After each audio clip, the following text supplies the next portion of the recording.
গাছ আমার অনেক পছন্দ। আমার অনেক দিনের ইচ্ছা যে আমার বাসার সাথে অনেক সুন্দর একটা বারান্দা থাকবে, যে বারান্দাগুলোকে আমি আমার মনের মতো গাছ দিয়ে সাজাবো।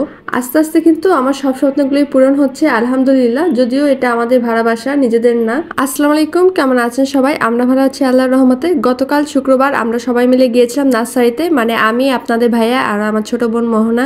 আমরা সবাই মিলে আগারগাঁওয়ের একটা নার্সারিতে গিয়েছিলাম কিছু গাছ কেনার জন্য। এই বাসায় ওঠার পর থেকে আমার অনেক ইচ্ছা ছিল যে আমি এই বারান্দাগুলোকে গাছ দিয়ে একদম ভর্তি করে ফেলবো, তবে এখন পর্যন্ত একটা গাছও কেনা হয়নি। তাই গতকালকে সময় করে বের হয়ে গিয়েছিলাম কিছু গাছপালা কেনার জন্য। নার্সারিতে ঢুকতেই প্রথমেই আমার চোখে পড়ে এই মানি প্লান্ট গুলো। এগুলোর দাম ছিল 400 টাকা করে এক একটা। খাওয়ার টেবিল কিংবা বিভিন্ন ফার্নিচার যদি এই মানি প্লান্ট গুলো দিয়ে সাজানো যায় তাহলে কিন্তু দেখতে বেশ সুন্দর লাগবে। এগুলো আমার অনেক পছন্দ হলেও এগুলো নেওয়া হয়নি, কারণ আজকে আমি শুধুমাত্র আমার বারান্দার জন্য গাছ নিব।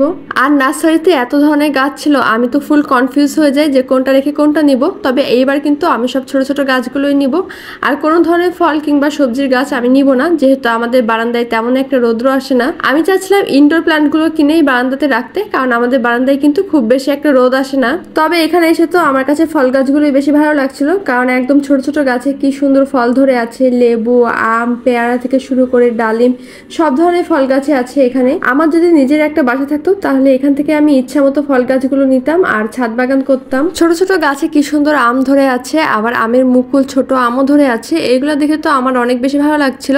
আমি যে কোনগুলা কিনতে এসেছি সেগুলোই আমি ভুলে যাচ্ছিলাম এই আম গাছগুলো দেখে। সত্যি বলতে এই জায়গাটা আমার কাছে এত বেশি ভালো লাগছিল, এত ধরনের গাছ একসাথে দেখে এখান থেকে আমার বেরি হতে ইচ্ছা করছিল না। আমরা গিয়েছিলাম বিকালবেলা, তবে গাছ দেখতে দেখতে আমাদের প্রায় সন্ধ্যার মতো হয়ে গিয়েছিল। তবে এখন পর্যন্ত আমরা একটা গাছও কিনতে পারিনি, তাই ভাবলাম আগে গাছ কিনে নেওয়া যাক, তারপরে এগুলো আবার দেখা যাবে।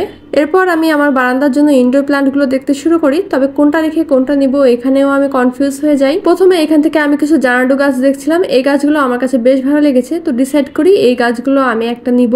আর সাথে আর কি কি গাছ নেওয়া যায় সেগুলোই দেখছিলাম এখন। আমার ছোট বোন মোহনাও কিন্তু কিছু গাছ নিবে ওর বারান্দায় রাখার জন্য। আমরা দুই বোন মিলেই গাছ পছন্দ করছিলাম কে কোনটা নিব সেটাই। তবে সত্যি বলতে আমি যতই গাছ দেখছিলাম ততই বেশি কনফিউজ হচ্ছিলাম, কারণ প্রত্যেকটা গাছই এত বেশি সুন্দর।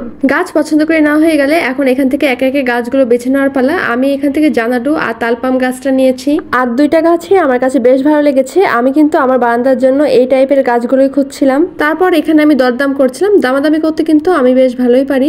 গাছ পছন্দ করা হয়ে গেলে এখন টব কেনার পালা। আর আমি তো আগে থেকে ডিসাইড করে এসেছিলাম যে আমার গাছগুলোর জন্য আমি হোয়াইট কালারের টবগুলোই কিনবো, তবে কোন ডিজাইনটা কিনবো সেটা নিয়ে কনফিউজ ছিলাম। বেশ কয়েকটা হোয়াইট কালারের টব দেখার পরে আমার কাছে আমার হাতে দুটাই বেশি পছন্দ হয়েছে, তাই আমি এই ডিজাইনের গুলোই নিয়েছিলাম টোটাল 5টা। আর এখন তারা আমার এই গাছগুলোকে এক একে টপে লাগিয়ে দিবে। আমার কাছে যে এত বেশি ভালো লাগছিল, আর গাছগুলো কিন্তু মার্শাল্লাহ অনেক বেশি সুন্দর হয়েছে।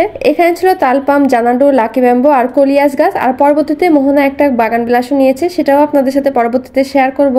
গাছের জন্য কিন্তু তাদের কাছে আলাদা করে সার মেশানো মাটি থাকে, এই মাটি দিয়েই কিন্তু এখন তারা আমাদের টবগুলোকে সাজিয়ে দিবে। গাছগুলোকে টপে লাগানোর পর মার্শাল্লাহ এত বেশি সুন্দর লাগছিল। যেহেতু প্রথমবার কিনেছি তাই অল্প কয়েকটা কিনেছি, তবে এরপর গেলে আরো বেশ কয়েকটা কিনে আনবো।